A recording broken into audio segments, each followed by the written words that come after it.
கோலி talk Kollywood news. நாளுக்கு ஒரு கோடி தரேன், ஆனா பெட்ரூம் மார்க்ஸ் லைட்டே தான் வேணும். நயன்தாரா அடம். நயன்தாரா அஜித்தை வச்சு ஒரு படத்தை தயாரிக்க விரும்புறாங்களாம். அதுவும் அஜித்துக்கு ஒண்ணுக்கு 1 கோடி சம்பளம் கொடுக்கவும் அவங்க தயாரா இருக்காங்களாம்.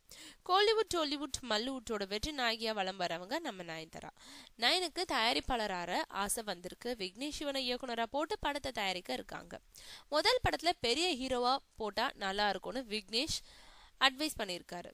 முதல் படத்துல பெரிய ஹீரோவா அப்படின்னா அஜித் குமாரையே ஒப்பந்தம் பண்ணலாமேன்னு நயன்தாரா சொல்லியிருக்காங்க. இதே அடுத்து கால் ஷீட் கேட்டு அஜித் அணுகியிருக்காரு விக்னேஷ். அஜித் 2018 வரைக்கும் ரொம்ப பிஸியா இருக்காருன்றது தெரிஞ்சுக்கிட்ட விக்னேஷ், சார் நயன்தாரா படம் தயாரிக்க விரும்புறாங்க, அதுல நீங்க நடிக்கணும்னு ஆசைப்படுறாங்க. ஒண்ணுக்கு 1 கோடி கொடுக்க கூட நயன்தாரா தயாரா இருக்காங்க. டேட்ஸ் கூடனா கூட சம்பளம் கொடுக்க ரெடின்னு விக்னேஷ் அஜித் கிட்ட சொல்லியிருக்காரு. விக்னேஷ் சிவனோட இந்த திட்டத்துக்கு அஜித் இது வரைக்கும் பச்சை கொடி காட்டலையா. இந்த நிலையில நயன்தாராவோ தலைதான் நடிக்கணும்னு பிடிவாதமா இருக்காங்களாம்.